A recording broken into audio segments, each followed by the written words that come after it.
Hello दोस्तों, investing मतलब सिर्फ यही नहीं कि हम लोग के पास म्यूचुअल फंड्स हो या कुछ स्टॉक्स हो। जरूरी है कि लॉन्ग टर्म के लिए कैसे एक स्टेबल पोर्टफोलियो हम क्रिएट कर सके। तो यहां पर मैं कुछ लाइव एग्जांपल्स आपके सामने रखने वाला हूं कि किस तरीके से आप खुद का इक्विटी पोर्टफोलियो कंस्ट्रक्ट कर सकते हैं। तो 6 आइडियाज इस वीडियो में मैं आपके साथ शेयर करने वाला हूं। दोस्तों, ऑब्जेक्टिव क्या होने वाला है कि आप अपने पोर्टफोलियो का कंस्ट्रक्शन करने के लिए आपके पास रिक्वायर्ड इंफॉर्मेशन पहुंचे। अब मैं जब पोर्टफोलियो कंस्ट्रक्शन की बात कर रहा हूं तो ओवरऑल पर्सनल फाइनेंस में आपका इक्विटी मतलब जो स्टॉक्स हैं वो भी आ गया और जो इक्विटी म्यूचुअल फंड्स हैं वो दोनों पार्ट यहां पर आ गया है। यहां पर मैं किसका सहारा लेने वाला हूं, जो बड़े फंड मैनेजर्स हैं वो किस तरीके से पोर्टफोलियो कंस्ट्रक्ट कर रहे हैं उसके बारे में दोस्तों। और आप मुझे कमेंट करके भी जरूर बताइएगा कि इन 6 टाइप के पोर्टफोलियो में से कौन सा पोर्टफोलियो आपको अच्छा लगा। इंपॉर्टेंट चीज, सबसे पहले पोर्टफोलियो कंस्ट्रक्शन में मैं यहां पर बेस या जो बेंचमार्क है उसको लूंगा निफ्टी 500 टीआरआई। ये क्या है कि जो निफ्टी की 500 कंपनीज हैं, टॉप की 500 कंपनीज सब आ गई। देखिए होता क्या है, टॉप की जो 100 कंपनीज है, 1 से 100 कंपनीज, उनको लार्ज कैप कहा जाता है।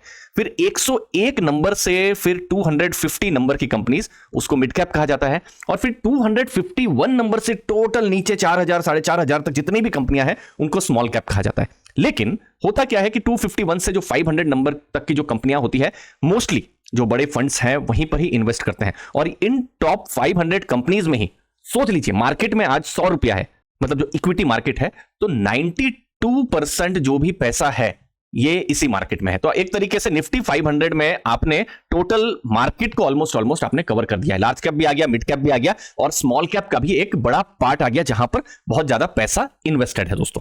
तो निफ्टी 500 ये है आइडिया नंबर 1।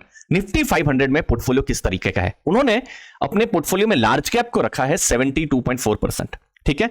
पोर्टफोलियो में मिड कैप को 17.6% रखा है, स्मॉल कैप को 9.9% रखा है, ठीक है। मैं एनालिसिस सबका करता रहूंगा दोस्तों। तो ये पहला डेटा आपके सामने है, ठीक है।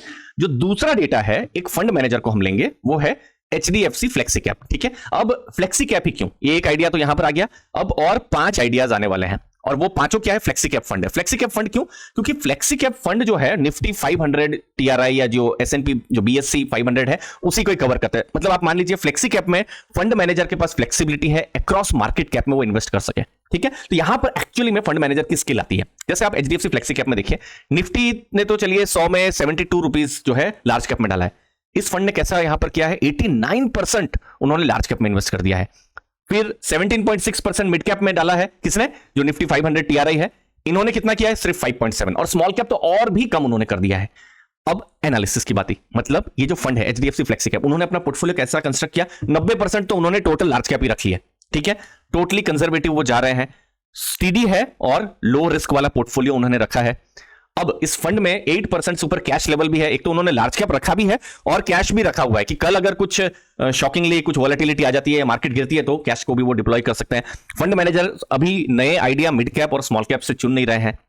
अब सोच लीजिए कल लार्ज कैप अच्छा करते हैं तो ये जो अप्रोच है जहां 90% लार्ज कैप उन्होंने रखा है तो ये बहुत ही यहां पर अच्छा कर सकता है। लेकिन इसका उल्टा भी हो सकता है कि कल अगर मिड कैप स्मॉल कैप में रैली होती है, देखिए रैली हमने 2023 में देखी है, 2024 का नहीं बोल सकते, बट फॉर एग्जांपल अगर ऐसा सोच लीजिए कि रैली होती है तो ये जो कंजर्वेटिव अप्रोच है शायद काम नहीं करे। लेकिन अगेन 2024 में या 2025 में लार्ज कैप अगर अच्छा करते हैं तो फिर ये अप्रोच अच्छा यहां काम कर सकती है। तो क्या ऐसी स्ट्रेटेजी आपके लिए है, जरूर सोचिएगा और बताइएगा दोस्तों।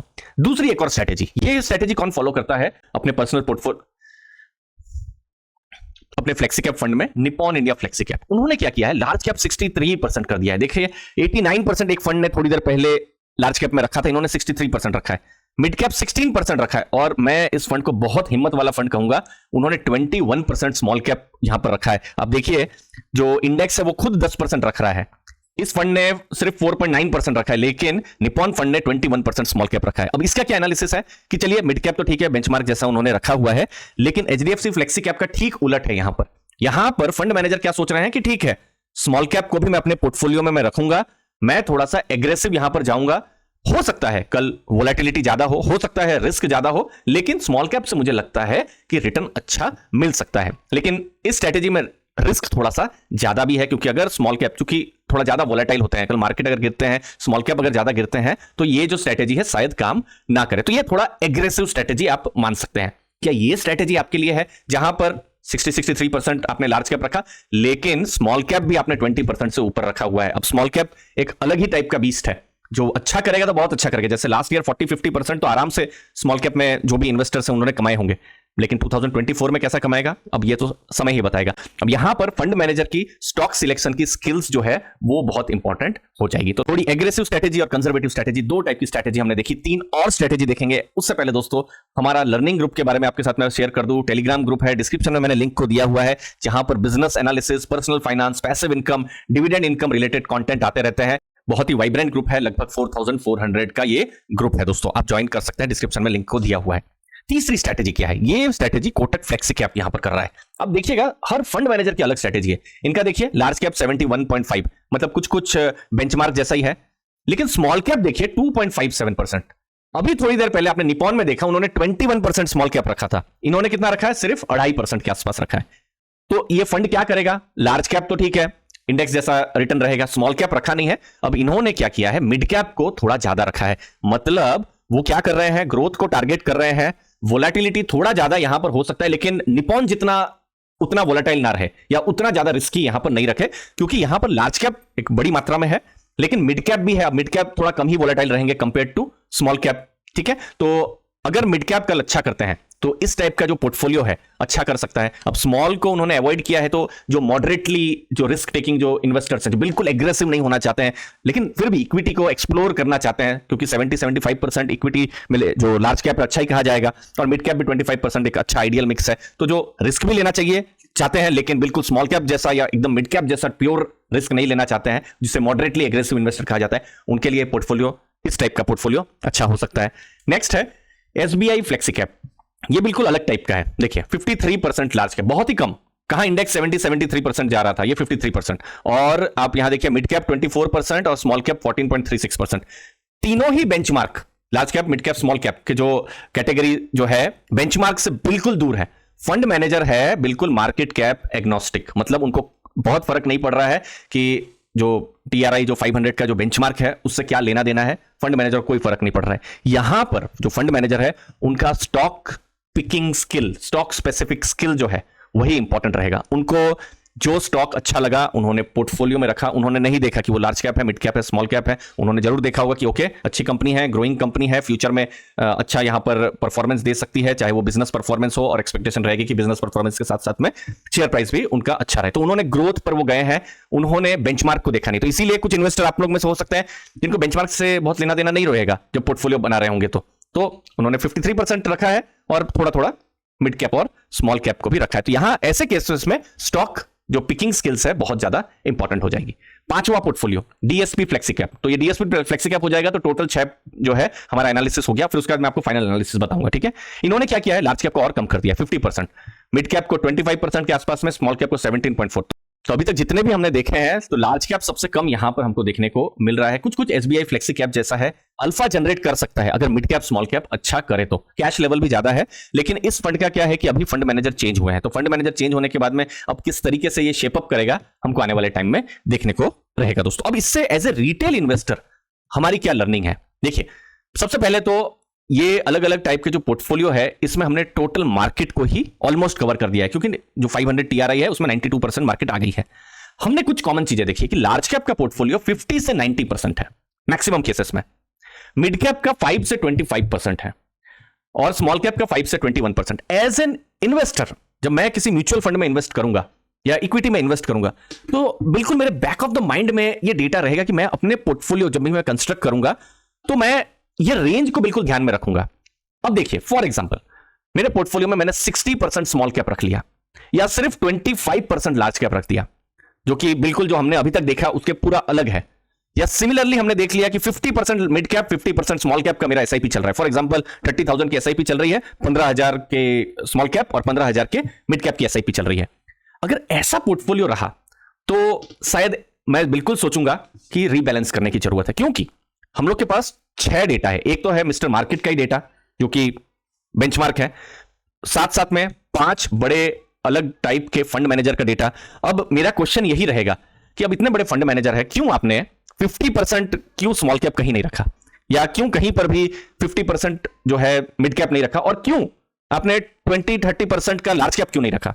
ठीक है, तो इसीलिए as an ideal, as a good practice जो कि मुझे लगता है कि जैसे मेरे भी अगर मैं पोर्टफोलियो की अगर मैं बात करूं तो मैं हमेशा मेरी यही कोशिश रहेगी कि एटलीस्ट 60 से 75% के बीच में लार्ज कैप रहना चाहिए, 5 से 20% के बीच में एटलीस्ट थोड़ा सा मिड कैप का भी एक्सपोजर रहना चाहिए, और सिमिलरली 5 से 15-20% के बीच में स्मॉल कैप का भी एक्सपोजर रहना चाहिए। अब ऐसा क्यों फंड मैनेजर सोचते होंगे, करते होंगे?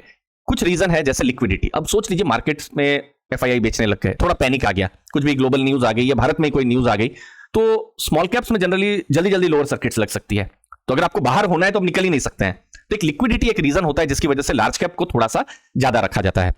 ठीक है, दूसरी चीज होती है कि जनरली लार्ज कैप आपके पोर्टफोलियो में देखिए, वो आपको हो सकता है जैसे पास्ट में 20-25% रिटर्न कंपाउंडिंग ना दे पाए, लेकिन पोर्टफोलियो में स्टेबिलिटी भी तो चाहिए। देखिए, आप कार चलाते हैं तो कार चलाने का मतलब ये नहीं है ना कि आप 100 के स्पीड में कंसिस्टेंटली चला सके, या चलाते होंगे बिल्कुल रोड में आप 30, 60, 50 सब स्पीड को आप रखते हैं ताकि आप आराम से पहुंच सके। आपको एक से दूसरी जगह जाना है, स्मूथली जाना है, ना कि फास्ट जाना है।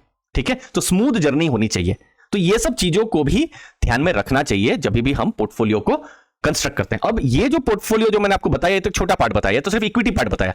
सोच लीजिए आपका 1 करोड़ का पोर्टफोलियो है, 1 करोड़ के पोर्टफोलियो में 70 लाख इक्विटी। अब 70 लाख जो इक्विटी है, वो वाला पार्ट को किस तरीके से आप एलोकेट करेंगे, large cap, mid cap, small cap, उस तरीके का वो मैंने कवर किया है। लेकिन पोर्टफोलियो में 30 लाख का दूसरा भी हो सकता है, गोल्ड भी हो सकता है, डेट भी हो सकता है। तो इसीलिए ओवरऑल एसेट एलोकेशन का प्लान होना चाहिए। और यहां पर मैं आपकी मदद कर सकता हूं, क्योंकि मैं जानता हूं हर इन्वेस्टर अलग है, सबके इन्वेस्टमेंट गोल्स अलग हैं, सबके होराइजन, डेमोग्राफिक्स सब अलग है। दोस्तों, मैं एमफी रजिस्टर्ड हूं और एक्स वेल्थ मैनेजर और बैंकर में रह चुका हूं, और पास्ट में मैंने बहुत सारे एचएनआई पोर्टफोलियोज को मैनेज किया है, और मैं समझता हूं हर इन्वेस्टर यूनिक है और सबके लिए क्यूरेटेड और यूनिक प्लान होना चाहिए। तो यहां पर मैं एक free personalised mutual fund review and consultation provide कर रहा हूं। अगर आप कंसल्टेशन के लिए इंटरेस्टेड है तो मैंने गूगल फॉर्म की लिंक को दिया हुआ है डिस्क्रिप्शन बॉक्स में, आप उस फॉर्म को भर सकते हैं और मैं डायरेक्टली आपके साथ कनेक्ट करूंगा। दोस्तों, यहां पर आपको comprehensive mutual fund investment service provide हो सकती है, और सभी डिटेल्स आपकी कॉन्फिडेंशियल रहेंगी, और फ्यूचर में आप किस तरीके से प्लान कर सकते हैं म्यूचुअल फंड के जरिए अपने गोल्स को पाने का, चाहे वो गोल मैरिज का हो या बच्चों के मैरिज का हो या फिर रिटायरमेंट का हो, जो भी गोल्स हैं आप इन सबको पा सकते हैं। दोस्तों, आप मुझे ईमेल भी कर सकते हैं, नहीं तो गूगल फॉर्म्स के जरिए आप मुझे कनेक्ट कर सकते हैं। मैं आपके साथ डायरेक्टली कनेक्ट करूंगा आपके गोल्स को समझने के लिए और आपको पर्सनलाइज्ड रिव्यू प्रोवाइड करने के लिए। धन्यवाद आपके कीमती समय के लिए। थैंक यू दोस्तों।